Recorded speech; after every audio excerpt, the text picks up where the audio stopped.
কঠিন সময় আমরা পার করছি না, কত সোজা হয়ে গেছে মানুষ। আবার যখন এই করোনা চলে গেল, আবার যেই সেই কুকুরের মতো, ঠিক কিনা? কোন দিকে কি সোজা হয়েছে? অথচ ভয়ে, মৃত্যুর ভয়ে ভাই ভাইয়ের জানাজায় যায়নি, বাপের ছেলের চেহারা দেখেনি, ছেলে বাপের চেহারা দেখেনি যদি মরে যায়, ঠিক কিনা? মানুষ কত বড় স্বার্থবাদী, মৃত্যু ভয়, এটা করোনার সময় যথেষ্ট দেখার জন্য, ঠিক কিনা? আর আমরা যে শুকরিয়া আদায় করি না আল্লাহর কাছে, এই যে একটা অক্সিজেনের জন্য মানুষের কি হাজারি, অথচ আমরা আল্লাহর রহমত প্রতিনিয়ত ভোগ করতেছি। আমরা কি এই যে প্রতি মুহূর্ত যে আমরা যে আল্লাহর নিয়ামত, এই অক্সিজেন আপনার এখন যদি বন্ধ হয়ে যায়, আপনাকে লক্ষ টাকার খাবার দিলেও কোন লাভ আছে? লক্ষ লক্ষ টাকা আপনার সামনে ফেললেও লাভ আছে?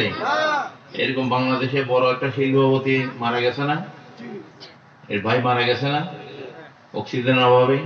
তার টাকার কি অভাব ছিল? হ্যাঁ, এগুলোই প্রমাণ। এই জন্য আল্লাহ বলছেন ওয়াসকুরু নিয়ামাতাল্লাহি আলাইকুম, তোমরা আমার নিয়ামতের শুকরিয়া আদায় করো। লাইন শাকারতুম লাযিদান্নাকুম ওয়া লাইন কাফারতুম ইল্লা আযাবিল শাদীদ। যদি আমার নিয়ামতের শুকরিয়া আদায় করো, আমি আল্লাহ তোমাদেরকে নিয়ামত বাড়িয়ে দিব। আর নিয়ামতকে অস্বীকার করলে আল্লাহর আযাব তাদের জন্য কঠিন হয়ে যাবে। এই জন্য সবসময় আলহামদুলিল্লাহ বলবেন। পয়সা লাগবে? হ্যাঁ, কষ্ট আছে? সবসময় শুকরিয়া আদায় করবেন, যেটাই থাকুক, যেটাই রিজিকে আসে আলহামদুলিল্লাহ। দেখবেন আপনার ভিতরে হাহাকার কমে যাবে। মানুষের মধ্যে একটা অভুক্ততা, হাহাকার থাকে না, হাই হাই নাই নাই নাই। যখন এই আলহামদুলিল্লাহ আলহামদুলিল্লাহ সবক আপনার মধ্যে ঢুকে যাবে, দেখবেন যে ওই অতৃপ্তিটা, হ্যাঁ, আপনার মধ্যে একটা তৃপ্তি থাকবে সবসময়। কি থাকবে? শুকরিয়ার মাধ্যমে আলহামদুলিল্লাহ। তো এইভাবে আল্লাহর ওলিদের সহবত মানুষকে নিতে হয়েছে সঠিক পথ পাওয়ার জন্য। ইহদিনাস সিরাতাল মুস্তাকিমের পথ। সুবহানাল্লাহ বলুন।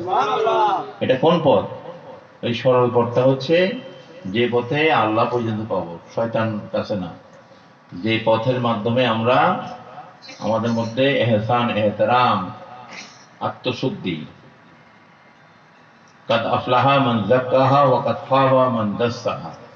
আল্লাহ পাক কোরআনে ইরশাদ করছেন, সেই সফল, সেই ব্যক্তি সফল যার কল্প পরিশুদ্ধ। সুবহানাল্লাহ।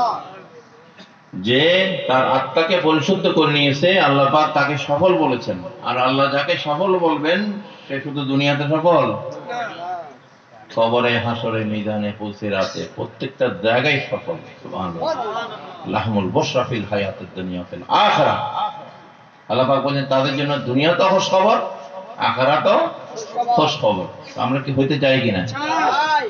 যে খাজা গরিবে নামাজ যে পথে গিয়ে আল্লাহকে পেয়েছেন। সুবহানাল্লাহ। লক্ষ লক্ষ মানুষ যায়, কিসের জন্য যায়? তুমি যতই হিংসা করো, কোন লাভ হবে? শাহজালাল ইয়ামানি রহমতুল্লাহ আলাইহির মাজারে মানুষ যাচ্ছে,